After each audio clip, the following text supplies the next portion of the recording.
también es necesario que ustedes tengan un conocimiento que sea básico, porque esta parte es un poco más amplia en realidad en comparación a los otros dos. Y que por lo menos ustedes tengan una noción de qué es un sistema de post pensado, ¿no? Un sistema de tres fuerzas. A ver, les había pedido que ustedes saquen un resumen de este tema. ¿Qué han hecho? A ver. Ya, entonces eso significa que les puedo preguntar y podemos responder.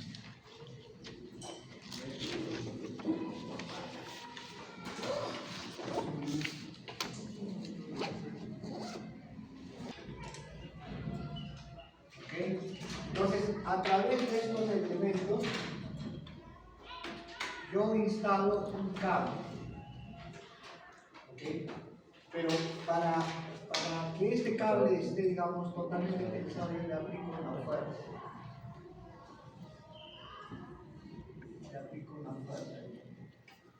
¿Qué va a pasar con este cable? Va a quedar totalmente estirado, al punto que se va a deformar. Es como una liga. ¿Okay?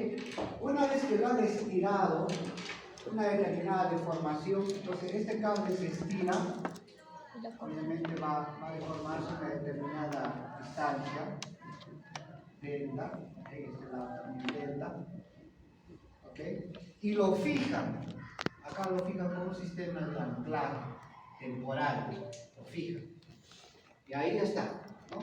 Entonces sobre ese sistema hacen, digamos, definen un encofrado que puede ser aquí, que puede ser una viga.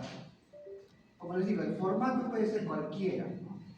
Entonces, a este encofrado puede ser metálico, leña o concreto. Y hacen el aseado. Y todo esto lo hacen de manera industrializada. Esa es la ventaja de un sistema prepensado. Se fabrica de manera industrial. O sea, no solo fabricó una viga. De una única vez puedo sacar 10 vigas, 20 vigas rápidamente. ¿Okay? Entonces,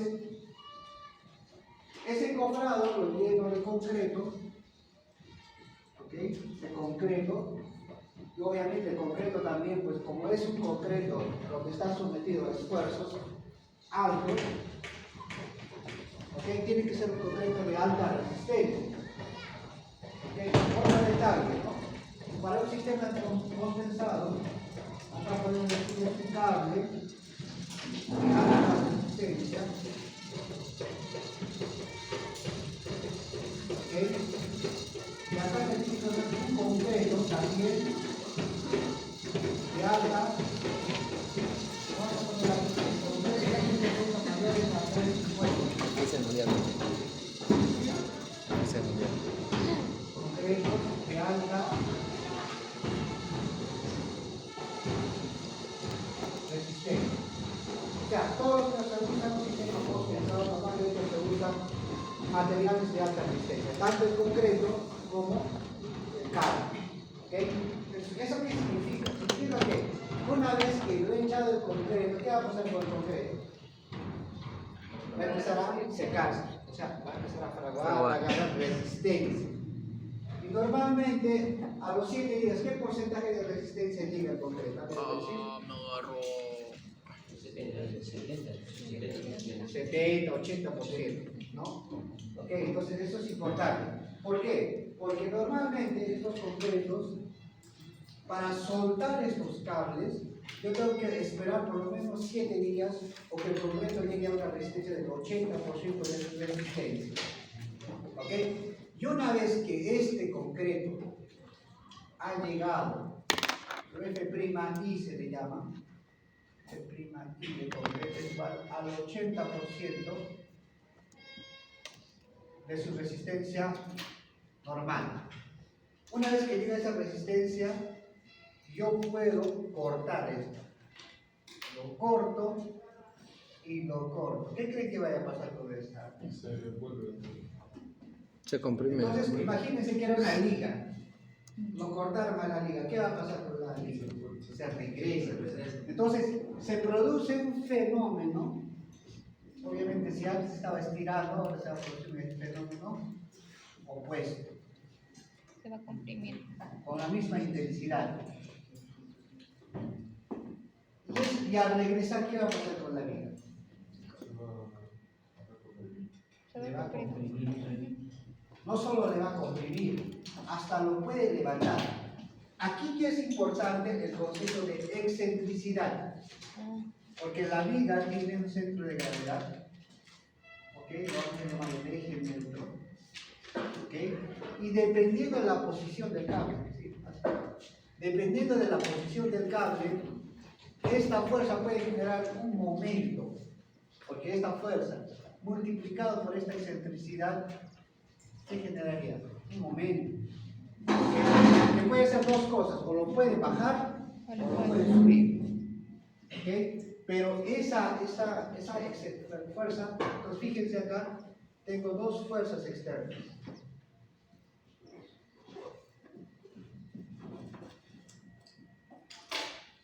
Tengo la fuerza F, que es de compresión, ¿ok? Y tengo un momento, que es la fuerza por la excentricidad. Y esta excentricidad se entiende que es la distancia entre la posición de la fuerza y el eje neutro de la sección. Entonces aquí me va a producir un momento, ¿ok? Flector. ¿Okay? Entonces este momento flector puede ser positivo o puede ser negativo, dependiendo si el cable está arriba o el cable esté abajo. ¿Ok? Entonces, al haber un momento, significa que esta viga puede deformarse o hacia arriba o hacia abajo, dependiendo de dónde lo he posicionado el cable. ¿Ok? Pero, en resumidas, lo que podemos decir es que un sistema preesforzado trabaja con fuerzas externas. ¿Quiénes la imponen? Nosotros.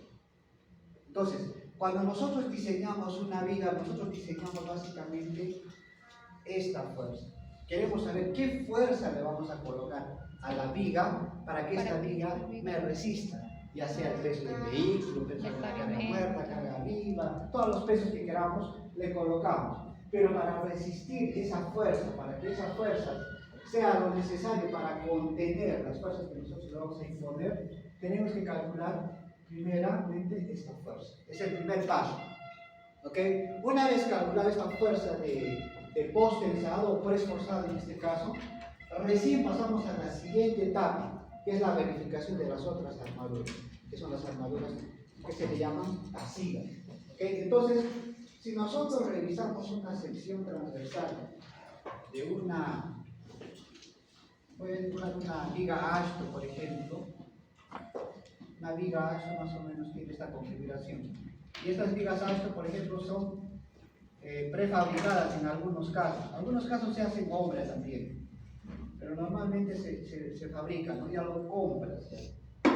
Sí, eso tiene ya estas medidas estándares, digamos. Todos esos ya tienen medidas estándares. ¿Okay? Entonces, normalmente una sección transversal de una viga de este tipo está compuesto primeramente del sistema post-tensado, que acá puede ser un cable o pueden ser 2, 3 cables, dependiendo. Estos cables, ¿okay? Internamente tienen lo que se le llama un sistema de... ¿Qué tienen los cables? Ustedes que han revisado. ¿Qué tenían los cables? 7 brillas. Alambres, pero No, tienes un nombre cables, técnico. Tendones. En inglés, strands o torones. ¿Ok? Entonces, esos cables es una composición. Entonces, en base a esta fuerza, nosotros que hemos determinado, a partir de esta fuerza nosotros determinamos cuántos cables va a entrar. Si va a ser 1, 2, 3, etc. ¿Ok? Y cada cable, cuántos torones va a tener. ¿Ok? Entonces, por ejemplo, cada cable, si yo lo veo, le hago un zoom a ese cable, ¿okay? Este cable normalmente está compuesto de un diámetro externo, ¿okay? Pero internamente tiene unos torones. Y estos torones, más o menos, tienen una distribución que yo también voy a calcular. La distribución de y uno la en cantidad el de interior, que es de mayor diámetro. torones. ¿Ok? Entonces, comercialmente hay torones. Estos torones pueden ser de 5 octavos. ¿Ok? Pueden ser de 5 octavos o puede ser de media pulgada, normalmente. Entonces, cada cable, inclusive tienen diámetros comerciales. Por ejemplo, hay cables que tienen 9 torones, 12 torones, 15 torones, 19 torones, 24, hasta 32 torones puede tener cada cable. Ok, entonces, en función a la fuerza que yo he calculado, yo determino el diámetro de ese cable y la cantidad de torones que va a tener mi cable. Ese es mi diseño. ¿Okay? Importante. Por eso que un sistema post-tensado se calcula primero la fuerza. Y esa fuerza me permite calcular el área de acero del sistema post-tensado. Esto se le llama normalmente como armadura activa.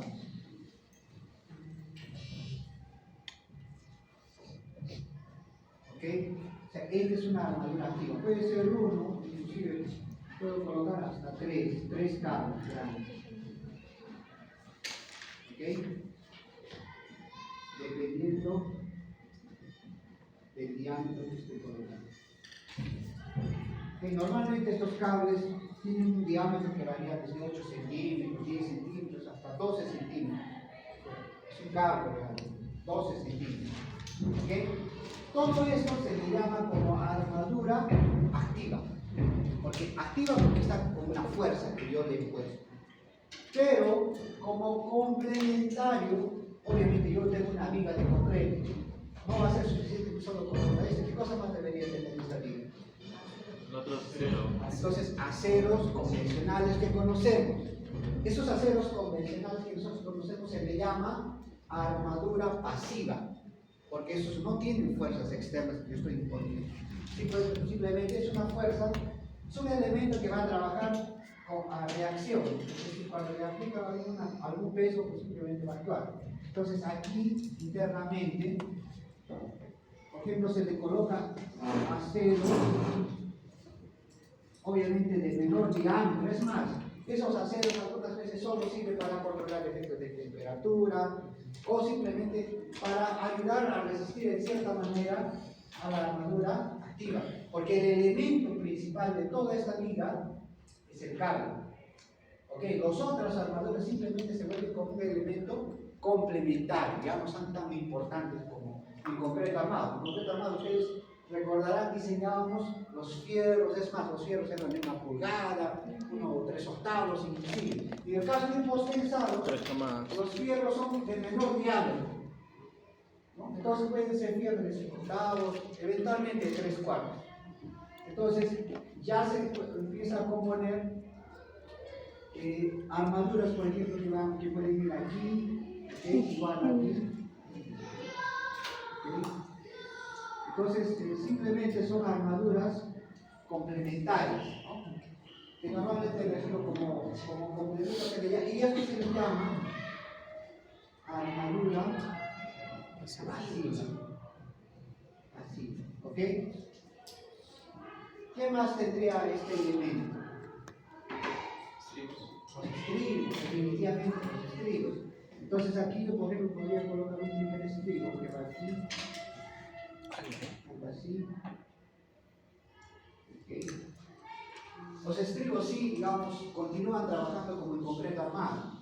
El post-tensado ayuda a resistir los esfuerzos de corte, pero no siempre es suficiente. Entonces normalmente el estribo se diseña como si fuera concreto armado, en términos de estribo. ¿Okay? El cable principalmente trabaja a flexión, está resistiendo los momentos de todo, ¿no? Ayuda y aporta, para lo importante sí, se aporta, pero necesariamente yo necesito colocar los estribos como elemento principal para resistir los cortes. ¿Okay? Entonces, de todas maneras, van los estribos, y por ahí, por ejemplo, en este caso, con un formato adicional, las armaduras Ash que tienen dos formatos propios de su geometría, ¿ok? Y esa geometría del formato ASO también tiene su razón de ser, ¿no? ¿Por qué ese formato? Muchas veces tiene que ver con la cuestión de la optimización del material, ¿ok? También tiene que ver con el transporte del material, etcétera. Claro. Pero normalmente tiene esa Solamente la parte del medio. ahí visualizar un sistema de una viga ASO. Obviamente estos fierritos que ustedes ven aquí, Parecen los estos anclajes. inclusive son fierritos de 3/8 o de medio, bien delgaditos, no son, es que no son elementos importantes, claro, son elementos que te ayudan a controlar fibrilación, temperatura, etcétera, pero los más pesados simplemente son el cable y eventualmente los estribos que están en lana. El resto son las armaduras secundarias, ¿okay? Pero al final un sistema de post-tensado. ¿Cuáles son las etapas de un sistema de post-tensado? Primero. A ver, Post. tomen nota, por favor. ¿Cuál es? Si va a ser un sistema pretensado de 100 metros, ¿cómo llegó a la obra? No se puede, imposible. Entonces, una de las limitantes, como ventaja se puede decir que este sistema me permite hacer en cantidad. Por ejemplo, vigas de 20 metros, 30 metros, hasta 40, rápido, ¿no? Puedes armar un puente de 10 tramos de 40 en, no sé, un mes, 2 meses de repente, y ya está listo, ¿no? Pero en un sistema post-tensado ya es diferente. Un sistema post-tensado se hace en obra, ¿okay? Se hace en obra, tú armas la geometría que tú quieres, pero tienes que hacerlo totalmente en obra. Entonces, ese trazo prácticamente lo haces sobre el puente, ¿no? Es como que dibujas o defines la curvatura del puente y lo haces el vaciado. Hay unas gatas especiales, porque se habrán dado cuenta que para tensar se usan gatas hidráulicas.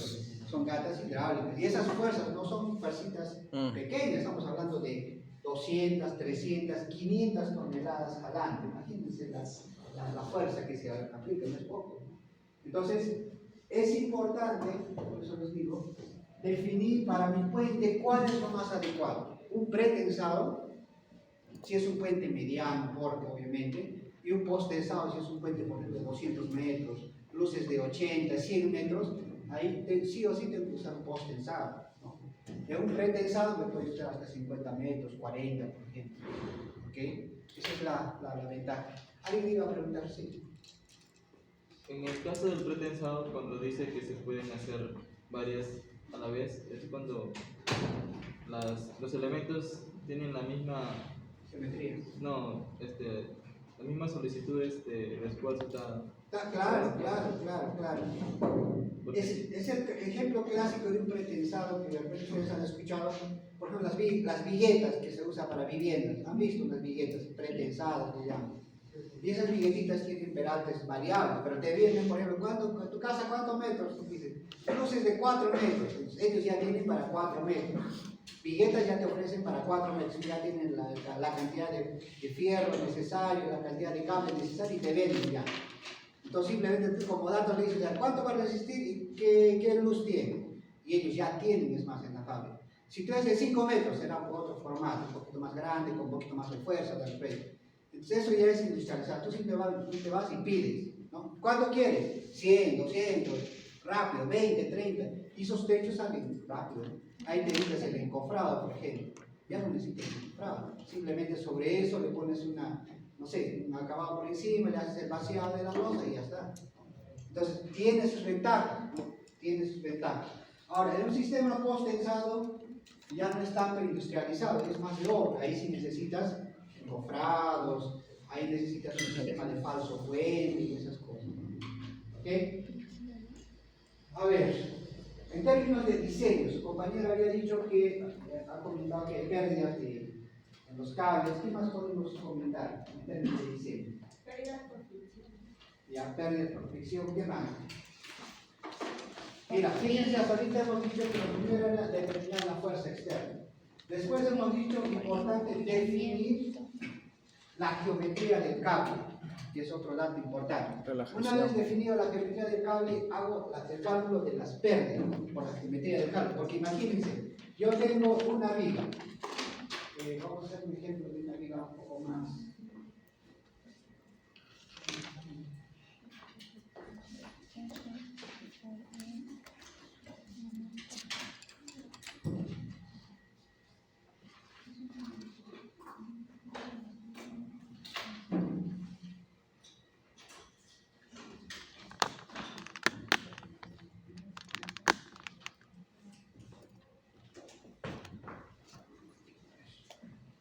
A ver, yo tengo la sección longitudinal de una viga de un puente de 2 tramos, digamos. Tiene un apoyo aquí, hay un apoyo intermedio y otro apoyo. Es un puente que tiene 2 tramos. ¿Ok? ¿Cómo definiría la posición de los cables? ¿Dónde iría en cada punto? Donde hay más momentos. ¿Cuál sería el criterio de colocar los cables? Es similar a lo que hacemos en concreto, hermano. Ajá. O Pero sea, los por cables ahí irían pasaría. donde hay los momentos. ¿Ok? ¿Dónde hay momentos? Ustedes saben que aquí hay un momento positivo o negativo, positivo, cero. ¿Ok? Entonces, bajo este diagrama de momentos, ¿dónde necesito cambio? ¿O dónde necesito refuerzo? Abajo, arriba y abajo. Y abajo. ¿Ok? Entonces, bajo ese criterio tendría que definir la geometría de mi cable. ¿Ok? Entonces, ahora, otro criterio importante es que cuando yo aplique la fuerza del cable, yo tengo que tener la menor cantidad de puntos posible. Porque imagínense, si yo coloco un cable aquí, que va a rotar todo esto, eso serviría para resistir esta parte, ¿cierto? Y también esta parte. Y para resistir el negativo, tendría que colocar otro cable aquí. ¿Qué dice? ¿Qué opina? Porque este de aquí me serviría para los positivos y este de aquí serviría para los negativos. ¿Estaría bien usado el cable? No, porque estamos, o sea, en términos estructurales, sí, o sea, igual, este me va a absorber el negativo y este me va a absorber el positivo. Pero no estoy usando bien el cable. Y además, aquí voy a necesitar un punto de aplicación de fuerza y aquí también, igual de este lado. Entonces, no sería lo adecuado. Entonces, para optimizar eso, pensando en que yo tengo que, la idea es optimizar, economizar y hacer un diseño óptimo. Entonces, yo no puedo hacer un cable para cada diagrama, para cada solicitación, en lo posible, ¿no? Entonces, a razón de eso, en el caso de un sistema post-tensado, o para un sistema post-tensado, tendría que usar un formato por lo menos como el que voy a definir, un punto de inicio, y acá el cable, por ejemplo, podría venir algo así, un formato. La idea es que llegue a este punto, ¿ok? Y nuevamente baja aquí para absorber los momentos positivos y puede llegar a esta zona. ¿Ok? Entonces ahí sí, con un único cable o con un único formato geométrico, yo podría ir barriendo los puntos que me interesen, que estén reforzados. O sea, momentos positivos, momentos negativos y momentos positivos. ¿Ok? Entonces aquí, obviamente, yo le voy a aplicar primero una fuerza, F, y aquí otra fuerza F. ¿Okay? Y esta fuerza F debe ser lo suficientemente necesaria para contrarrestar ¿qué cosa? ¿Qué es lo que debe resistir esa fuerza? Las cargas verticales. ¿Okay? ¿Y qué cargas verticales estamos hablando? Estamos hablando primero Peso de pavimento. del peso propio del pavimento. ¿okay? El peso del pavimento. ¿Okay? Aquí podemos el peso de los vehículos. Pesos móviles. ¿ok? Carga móvil. Inclusive aquí puede entrar temperatura. ¿Ok? Entonces, la fuerza que resista este cable debe contener todos estos pesos. ¿Qué otro aspecto podemos recalcar? A ver, en base a lo que han revisado. Comenten. Que hay una Pongan zona al- activa y pasiva. ¿Cómo? Que donde se jalas hay una zona que se llama activa. Ahora, esa es la otra cuestión, ¿no? Por ejemplo, decían pérdidas de la fuerza, ¿no? ¿Eso qué significa? Si yo aplico una fuerza a ese extremo, porque aquí yo tengo una gata hidráulica que está jalando, ¿ok? Esa gata hidráulica yo le digo 100 toneladas que me jala, y este lado también 100. Yo les pregunto, esa fuerza que estoy aplicando 100, ¿llegará en la misma intensidad a esos puntos? No, No. Hay pérdida. hay No pérdida. llega, Pérdida. por su propia geometría, por la fricción, etc. Entonces, a estos puntos no me va a llegar la fuerza. Aquí me va a llegar una fuerza que le llamamos efectiva, que es un porcentaje de la fuerza inicial. ¿Ok? Acá yo tengo otra fuerza, que es otro porcentaje de la fuerza inicial. Y así sucesivamente, ¿no? Acá puedo llamar fuerza efectiva 1, 2, 3. En realidad esta fuerza va a ir disminuyendo. Mientras más largo sea el cable, menor fuerza va a llegar, digamos, al punto más alejado. Es lógico, ¿no? ¿Ok? Entonces, si yo le aplico una fuerza de 100, acá a este punto medio, por ejemplo, llegará, pues normalmente hay una pérdida, en este caso. Estas pérdidas pueden variar, ¿ok?, entre el 15 hasta el 25%. ¿Ok? Entonces, ¿eso qué quiere decir? Por ejemplo, si fuera una fuerza, perdí una pérdida de 25%, aquí estaría llegando ¿cuánto? 75 toneladas. ¿Ok?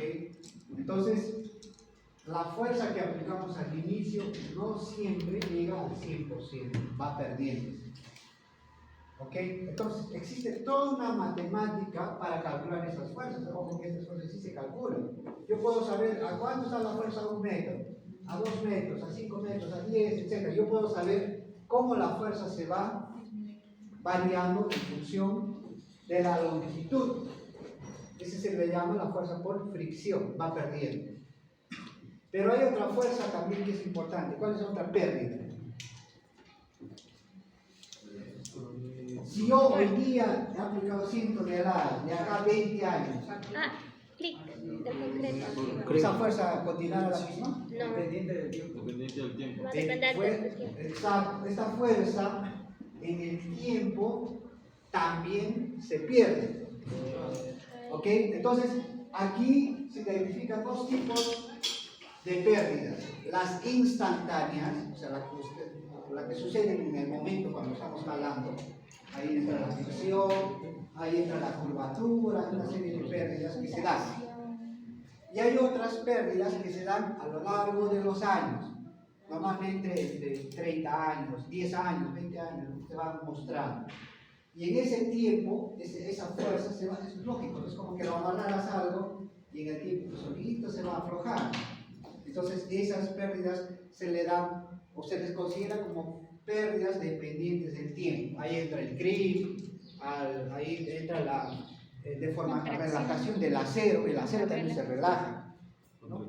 Entonces, tanto jalar el acero empieza a perder fuerza y va relajándose, entonces disminuye su tensión, etc. Y todo eso se calcula. Hay modelos matemáticos. Y ahí está, y es complejo, esos cálculos ya. Las pérdidas ya es un cálculo mucho más complejo, ¿no? Entonces hay que tener bastante cuidado. Normalmente para el diseño, obviamente se hace, pero para las estimativas iniciales se adopten estos rangos, ¿no? Se pierde el 25%, eso es un diseño inicial, preliminar. Pero cuando ya es un diseño definitivo, uno tiene que calcular las pérdidas instantáneas y las dependientes de temperatura. ¿Okay? Y eso es importantísimo, porque cuando uno diseña para un sistema post-tensado, hay que cuidar que la fuerza que estemos imponiendo va a estar bien a lo largo, no solo al momento, sino acá 10, 20 años. ¿Okay? Y justamente este tipo de situación hace que los puentes que se hacen con post-tensados hay que tener bastante cuidado. Y justo lo que les comentaba, esos puentes voladizos recesivos que se hicieron de línea 1, que les mostré en un informe, creo que fue la primera clase, se estaba haciendo control de flechas. Y ese puente se ha construido hace el año 95, creo, no me acuerdo, ¿no? Donde circulan los trenes actualmente. Pero cada año se controlan las flechas. ¿Por qué? Porque justamente se está verificando que esta fuerza no se haya perdido en el tiempo o que esté dentro de lo esperado, ¿no? Por ejemplo, ahí nos dice, mira, de acuerdo al expediente técnico te dice que la flecha con esa fuerza debe ser 5 centímetros, digamos. Entonces tú vas a campo, haces un trabajo de monitoreamiento, de nivelación y tienes que verificar si realmente se ha deformado lo menor a 5. Si fuera mayor a 5 hay que preocuparse. ¿Por qué? ¿Qué está pasando con el puente? Se está deformando más de lo normal. ¿Pero por qué se está deformando? Justamente por ese efecto. Pérdidas. Pérdida de fricción, pérdida de temperatura, puede ser el efecto de relajamiento, del grip, tantas cosas. La humedad, porque para el grip interviene la humedad, por ejemplo. Es un factor importante. Entonces, ¿qué está pasando con el puente? Los puentes que hacen con un sistema post-tensado, y más aún que se hacen aquellos tramito por tramito, se están fabricando dovela por dovela, tenemos que estudiar cómo se está comportando esas pérdidas en el tiempo. Y al haber pérdidas en el tiempo significa perder fuerza. Y al perder fuerza, ¿qué va a hacer? Esto se deforma. ¿Entienden? Entonces, las flechas están directamente relacionadas a la fuerza. Si yo le aplico más fuerza, la flecha puede subir hacia arriba. Si le saco la fuerza, se puede ir hacia abajo. Entonces yo tengo control de las flechas. Entonces en esos puentes, un sistema post-tensado, y más aún si tiene por voladizos sucesivos, donde el sistema post-tensado es delicado, hay que tener cuidado. Las pérdidas, es fundamental. ¿Ok? ¿Qué más? ¿Qué otro diseño, qué otro aspecto pueden sacar a la mesa? Porque estamos haciendo un misceláneo, el desorden del tema. Entendiendo que se hayan revisado. ¿Qué algo más? ¿Qué algo o alguna situación que se haya llamado la atención sobre lo que han revisado?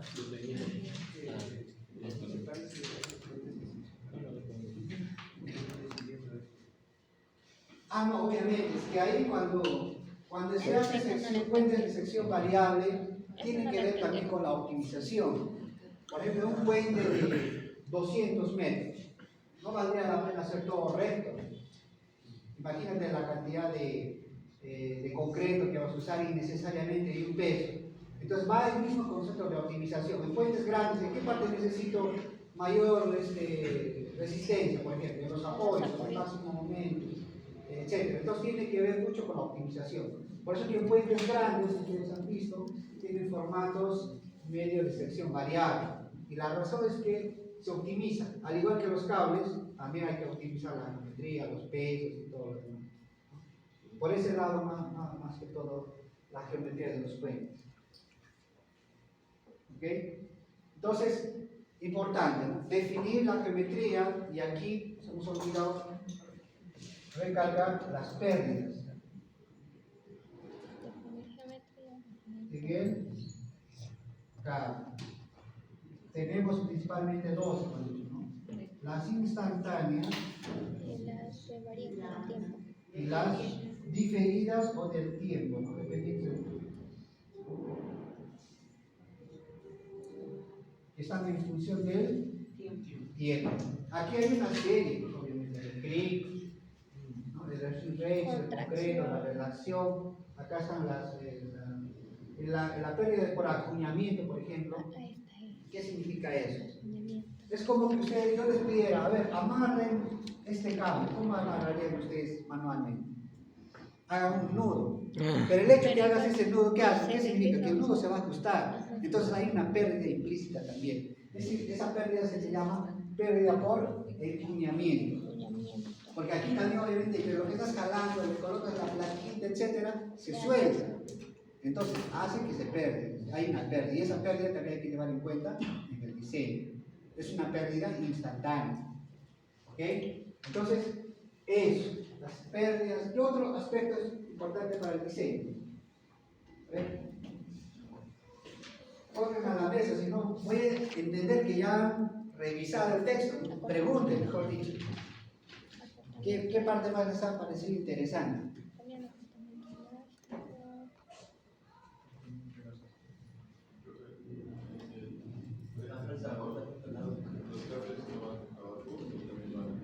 Cualquier lugar, abajo, arriba, pero de preferencia que sean rectos.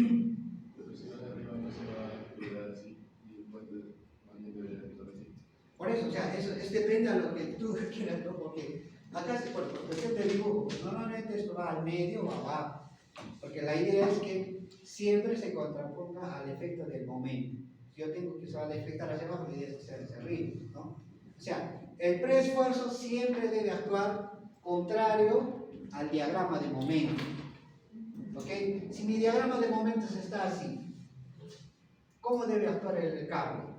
En sentido contrario, lo opuesto. Y normalmente y efectivamente un diagrama de momentos, ¿qué significa, digamos, matemáticamente colocar un cable? Significa colocar una fuerza de este tipo.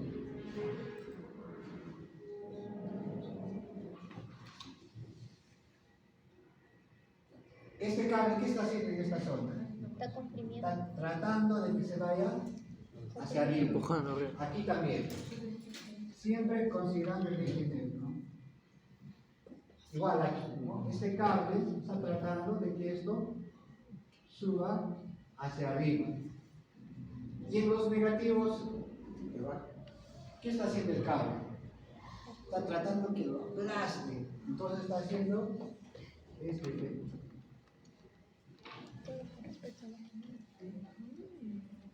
¿Okay? Justamente este efecto hace que mis momentos positivos lo absorban este de acá. ¿Ok? Y si yo dibujara el diagrama de momentos del cable, ¿cómo sería? ¿Quién me dice? ¿Cómo sería el diagrama de momentos del cable? Todo lo contrario. O sea, sería más o menos así. Aquí, por acá baja. Aquí, nuevamente sube. Y así. Fíjense. Y por superposición, ¿qué va a pasar? Como que se van a eliminar. O sea, esa es la idea. Que el post-tensado absorba tus cargas de gravedad, tus cargas de vehicular, todas tus cargas. Fíjense que el cable está haciendo todo lo contrario que le está haciendo en las cargas de gravedad. ¿No? Si el vehículo está aquí, va deformado. Pero el cable, ¿qué va a hacer? Lo contrario. Cuando lo sumo a los dos, porque se supone que los dos están incorporados, hay una superposición de efectos.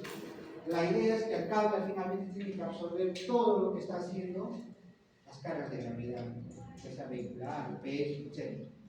¿Okay? Entonces, importantísimo, saber el comportamiento de los cables. Es todo lo opuesto a las cargas de gravedad. ¿Okay? Eso tiene que tener en consideración en la interpretación del comportamiento estructural. ¿Qué más? Claro. ¿Qué podemos decir de No, pero es un ejemplo. El acortamiento elástico. El acortamiento elástico tiene que ver con una cuestión, eso está inherente al momento cuando empiezas a jalar el cable, y cuando el cable lo sueltas, ¿qué va a pasar el cable? Pues regresa con una fuerza, es como que lo aprieta, ¿no? Y ese efecto tiene un impacto directo en el concreto. Ustedes se fijarán cuánto de esfuerzo de compresión habrá en toda esa zona. Altísimo. Toda esta zona prácticamente con esta fuerza que viene se comprime. ¿Y qué va a pasar cuando se comprime? ¿Qué pasa cuando se comprime? Se va a deformar. El concreto pues no es, ¿cómo se dice? No es un elemento totalmente rígido, sino tiene un modo de elasticidad. Entonces, esto se va a acortar. Hay un acortamiento. Entonces, ese acortamiento hace también que haya un acomodo. Y el cable, al acomodarse con ese acortamiento, también pierde fuerza. ¿Ok? Entonces, aquí igual, acá igual. Es un acortamiento. Entonces, hay una serie de fenómenos que uno tiene que llevar en consideración. ¿Okay? El acortamiento elástico, el empuñamiento, la fricción, y todo eso es un modelo matemático. No es algo tan simple como pareciera, ¿no? Pero no es tan sencillo. ¿Okay? Entonces, hacer un análisis detallado de todo esto es prácticamente un estudio específico de un puente que tiene muchas complicaciones. Que hay que saber los predecir. Sí, una cosita, este sería un postezado. Sí. ¿Cómo hacen para dar esa forma? ¿A cómo le dan esa forma? Ahí trabajas con los estribos. ¿No ve que acá tenemos estribos que están colocados aquí? Entonces, el estribo lo haces tú en tu plano, defines, ¿no? Porque a una distancia X va a tener Y. Entonces, haces un cuadrito aquí donde vas teniendo la geometría del cable, X, Y, sabes en qué posición está cada cable. En obra, ¿cómo hacen? En obra, ese cuadro de coordenadas que has dado, lo colocan y lo van marcando en los estribos. Como tienes estribos que están posicionados a lo largo de todo el puente, entonces lo vas fijando. Digamos, acá tengo estribos que están por aquí, por aquí. Entonces, cada estribo lo vas enganchando, ¿no? ¿Okay? Lo vas amarrando, hay tus fijadores, etc. Y ahí lo vas amarrando el estribo. Ojo que este cable tiene su composición. Si bien es cierto, esto es un torón, esta de aquí, ¿qué se llama? Tendón. No, el conjunto es un tendón, pero esa cosita externa es un protector, es como un tubo. Esa vaina, ¿cómo se llama? Funda. Se llama vaina.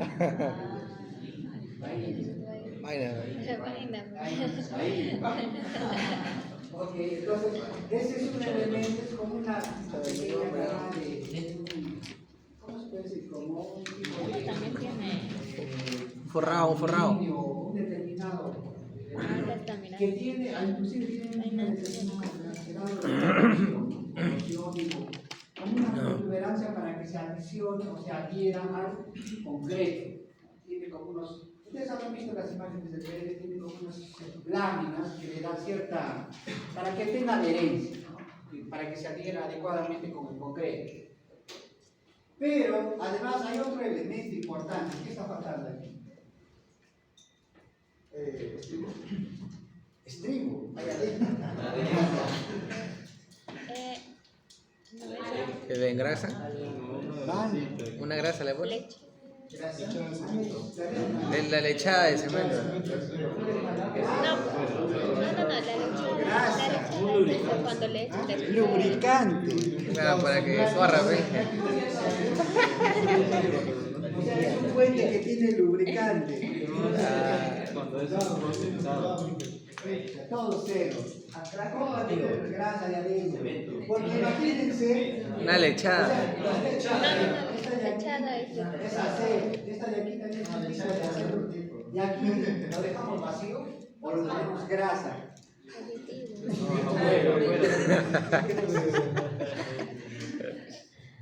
¿Cómo le ponemos grasa? ¿Qué le ponemos en ese vacío? ¿O lo dejamos vacío?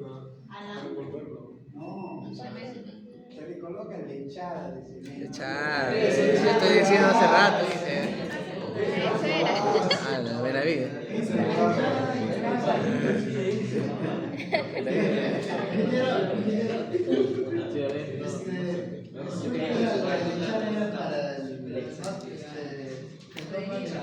adentro. Claro, adherido, es un adherido. Adherido. Normalmente para un sistema post-tensado son adheridos. Grasa. ¿Adherido por qué? Porque estén totalmente adicionados o adheridos al concreto. Ahora, en el caso del freno, ahí puede ser que sea no adherido. Ahí sí van a ser, no hay nada, simplemente puede ser como el aje, o algo directo, normal. Pero en un sistema post-tensado es normalmente adherido. ¿Ok? Eso tiene su explicación, es otra explicación un poco más que tiene que ver con los grados de libertad del cable, que se pueda deformar libremente y todo, ¿no? Pero, ojo, aquí entonces, este cable internamente tiene una lechada que se llama ground. Yo he hecho lechada. No aceite ni grasa, o no hay unas cosas que me quedan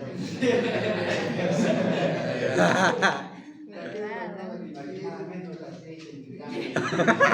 Ahí sí mi fuente, pues que se va a estar bailando. Entonces, acá es un growing. Imagínense inyectar growing dentro del cable. ¿Cómo inyectan? Lubricante.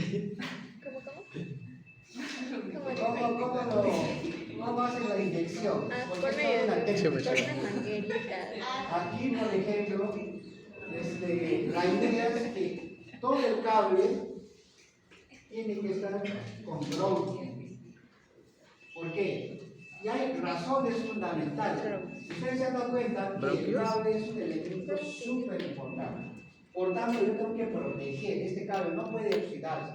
Se oxida, perdió fuerza, abajo, bueno. Así, rápido. ¿No? Porque es un, ¿cómo se dice? La deformación del puente depende de la fuerza. Y por ahí el cable empieza a oxidarse, olvídate. ¿No? Entonces simplemente revienta y se cae. No hay punto que doy. Entonces, ¿qué pasa? Justamente para evitar la corrosión, que es lo fundamental que se cuida aquí, es que se coloca grout. Es una lechada que le da protección a los torones. Y con eso garantizamos que todo este elemento siempre va a estar protegido contra la corrosión. ¿Ok? Entonces, el grouting es toda una técnica ya más especializada, inclusive porque hay empresas que instalan netamente en cables, son empresas especializadas. Acá en Perú tenemos, por ejemplo, Fraisinet, una de ellas, que hacen y que tienen toda una técnica, ¿no? Que introducen cables, o digo, como una especie de controladores de unos tubos verticales, para que el flujo de aire que ustedes van introduciendo, a medida que van introduciendo el grouting dentro del cable, acá se supone que hay vacíos. Entonces tienen que empezar a hacer, todo ese aire que está dentro del cable tiene que salir afuera. Y eso lo hace a través de esos tubos, como una especie de liberador de aire, ¿no? Y se va llenando, y se va llenando. Es toda una técnica, ya mucho más especializada. La instalación de cables es todo un trabajo especializado. ¿Ese grounding qué resistencia tiene? No tiene una resistencia específica, puede tener 200 litros. Básicamente es para dar una protección, no carga nada. O sea, no va a resistir nada. Simplemente para llevar el espacio y para proteger al acero. Bases de protección estructurales. Y están trabajando para proteger el cable. Pero este crossfit con se rellena cuando ya está tensado. Claro, cuando ya pensaste, cuando ya ha llegado, prácticamente el cable ya está trabajando. Entonces la siguiente etapa es ese globo. Y te vas llenando todos los vacíos, ¿no? Y ya tendremos el elemento protegido. A ver, es un sistema preesforzado. ¿Para qué longitudes de puente se aplican? 40-50.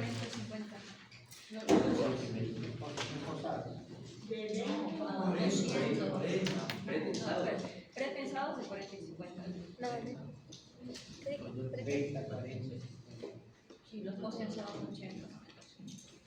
Ok, entonces esas luces son generalmente los recomendados, a partir de 30 para arriba. Ok, pero ¿cuál sería el límite?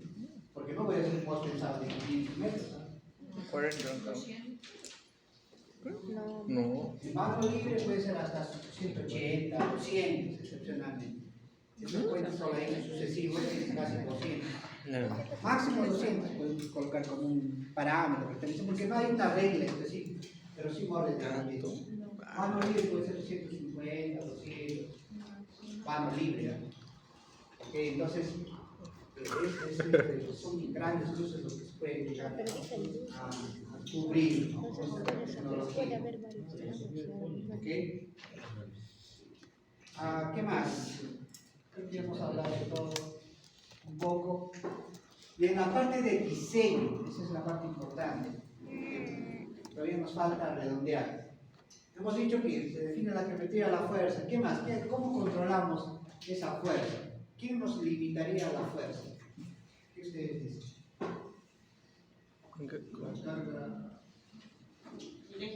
¿Qué nos limita determinar esa fuerza?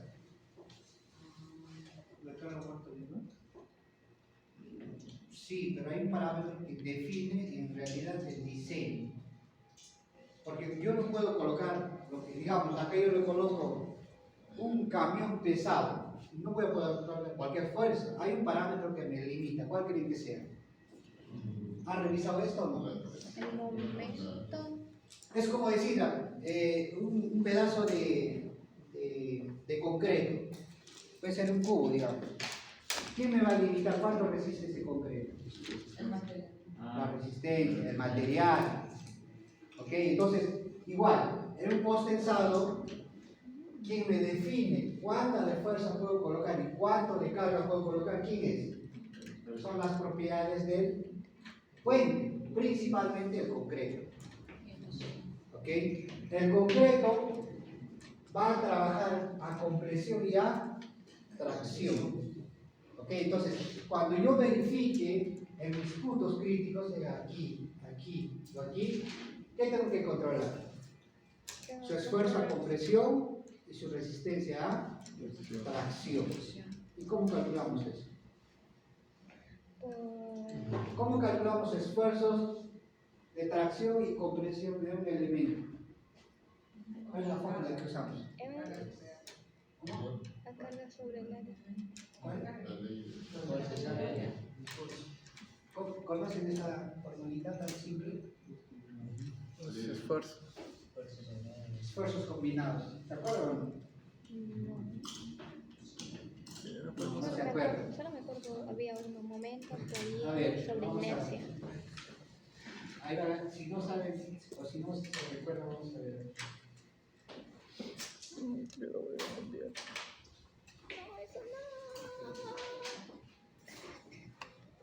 Entonces, para fines de determinar la fuerza, que es lo que me interesa a mí, yo tengo que parametrizar mis solicitaciones. ¿Ok? Entonces, si yo tengo vamos a hacer un ejemplo simple, ¿no? Yo tengo una viga simplemente apoyada.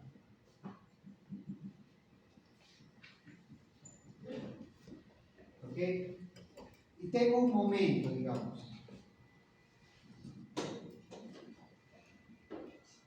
Un momento. Ese momento lo voy a llamar momento máximo. ¿Ok? Ahora la pregunta es, ¿cuánto de esfuerzo de tracción y compresión tengo en ese punto?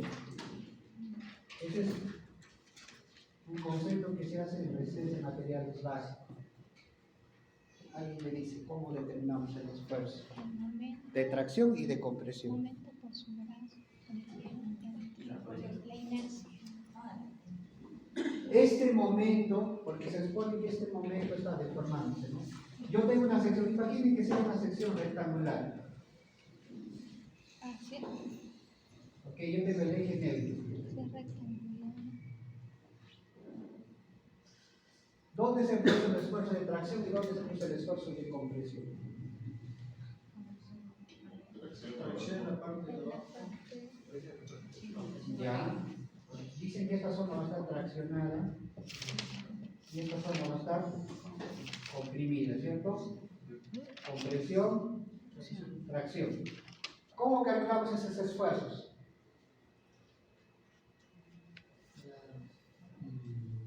¿Cuál es la fórmula que se usa para calcular esfuerzos? Fuerza sobre área. Pero si es un distinto, pero no, ahí no sería el momento. Fuerza sobre algo.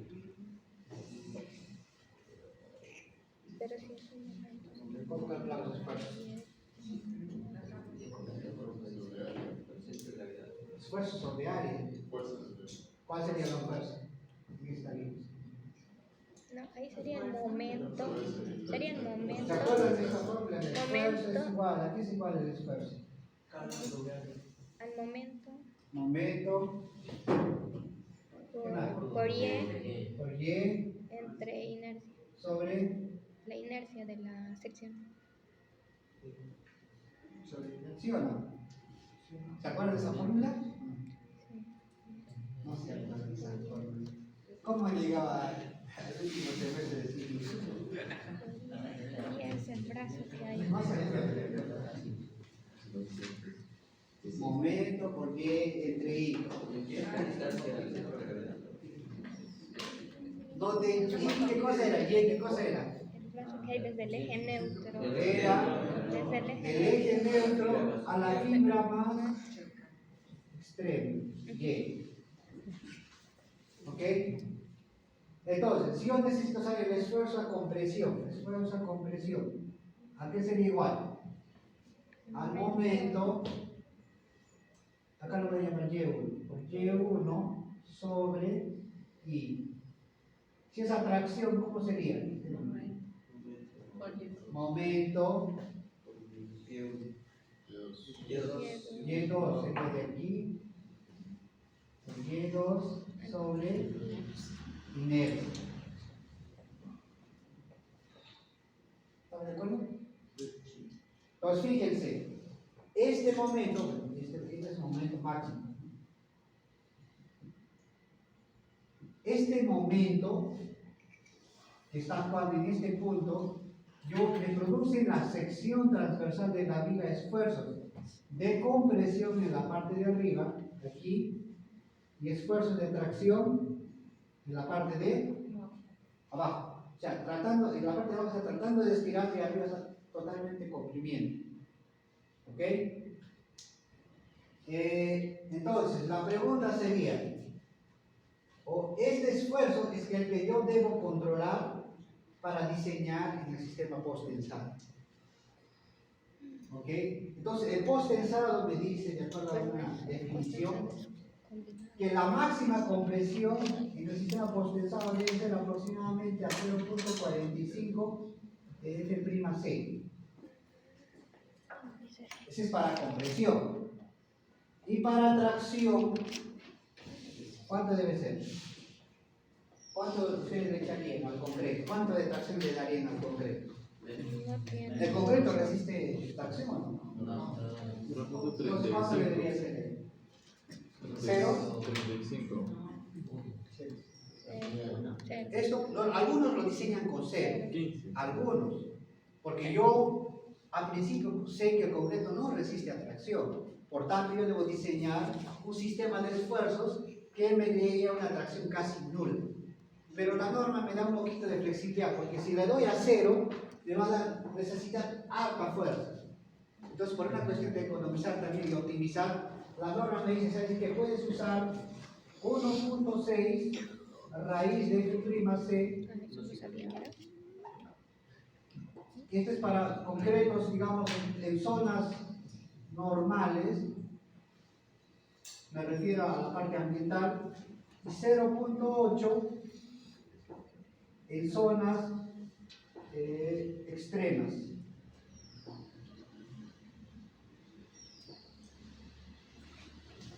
Por ejemplo, en Lima, ¿cuál de los dos criterios usaríamos? Zona extrema. El 0.8, por ejemplo. ¿Por qué? Porque es una zona húmeda, tiene ataque de sulfatos, cloruros, sales, está cerca al mar, entonces normalmente podría usar esto o inclusive cero. Con el criterio de que yo voy a aceptar tracciones en el concreto. ¿Ok? O eventualmente si es una zona normal, por ejemplo, más en el centro, en la sierra, ahí donde no tenemos tantos problemas de ataques de sulfatos, ahí puedo usar hasta 1.6, por ejemplo. ¿Ok? Y generalmente quien condiciona esta fuerza es este parámetro. Entonces, ¿yo qué tengo que controlar para diseñar el sistema post-tensado? Los esfuerzos, tanto en compresión como en tracción. A partir de ahí nosotros calculamos la fuerza que debemos aplicar. ¿Ok? Importantísimo, eso en la etapa de diseño. Y todo esto se hace en una verificación en un estado limpio de servicio. ¿No? Estado límite de servicio. Ustedes se recordarán las combinaciones de carga que se usan para estado límite de servicio. ¿Okay? Hay sumas, la carga muerta, el peso propio, la carga del vehículo, etc. Y con esto nosotros determinamos la fuerza de tensão. ¿Ok?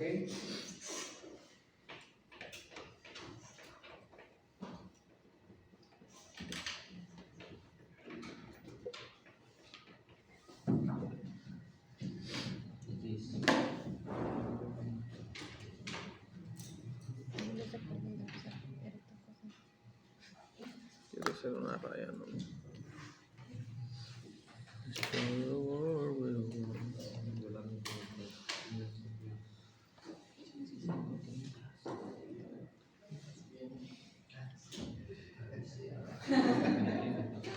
Una vez calculada la fuerza, ¿qué hacemos? Dije, eso es esfuerzo, como dice la ¿Cómo? ese resultado es esfuerzo. ¿Cómo iremos la tracción? La tracción es un esfuerzo. No. Aquí estamos hablando de esfuerzo, netamente de esfuerzo. Ojo. Esto con unidad, ¿qué tiene? Tonelada metro cuadrado. Esto es tonelada metro cuadrado. Ahora, este es el caso de momento. ¿Cómo es el esfuerzo para una fuerza axial? ¿Alguien se acuerda? ¿O tampoco? Eso sí es fuerza sobre área. ¿Cuál es el esfuerzo que se tiene para una fuerza axial? Fuerza sobre área. Fuerza sobre Área. área. Entonces, adicional a esta combinación, a este esfuerzo, tengo que sumar ¿qué cosa? El efecto de la fuerza. Entonces voy a tener otro esfuerzo. La pregunta es, para una carga axial sería fuerza sobre área. ¿Ok? Ahora la pregunta es, para esa parte superior, ¿cuánto será la fuerza de compresión? Para la fuerza axial. Y para la parte inferior, ¿cuánto será la fuerza para la fuerza axial? ¿Cuánto será el esfuerzo axial?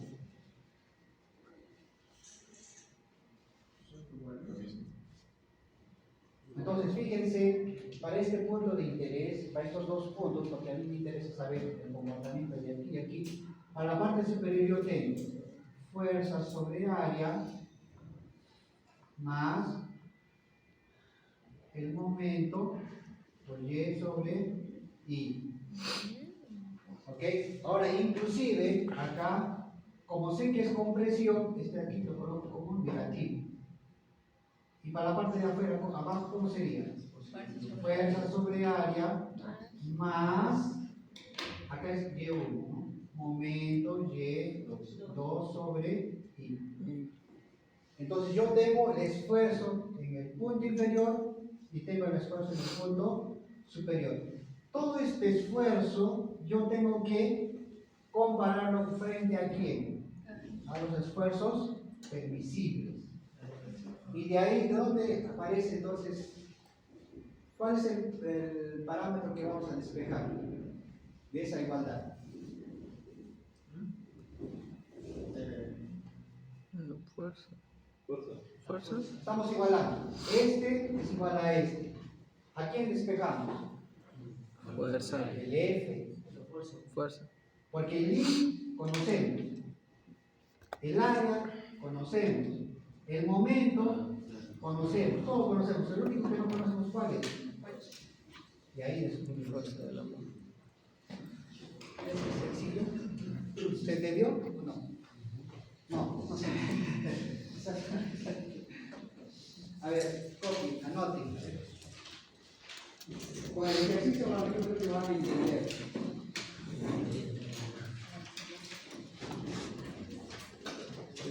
Ingeniero, ¿puede servir?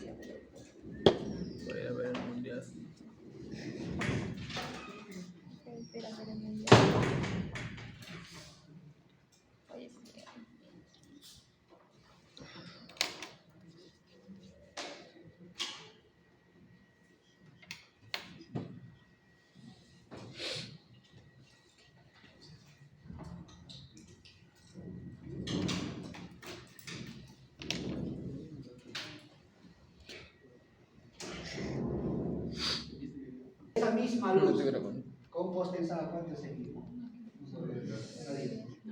Fíjense la diferencia. Casi la mitad, la mitad. Mira, para una misma luz, si fuera concreto armado, 220, y si fuera postensado, 120. ¿Qué estamos optimizando? Primero, peso. ¿Okay? Pero la única diferencia es que acá le estamos incorporando un cable y una fuerza externa. Okay, entonces ahí se ve claramente la ventaja del postensado. Bueno, y las otras, ¿no? En relación a los pesos, la durabilidad, inclusive el encapado se puede optimizar también cuando es un prefabricado, etc. ¿Ok? Todo eso es la parte teórica. Listo, está muy bien.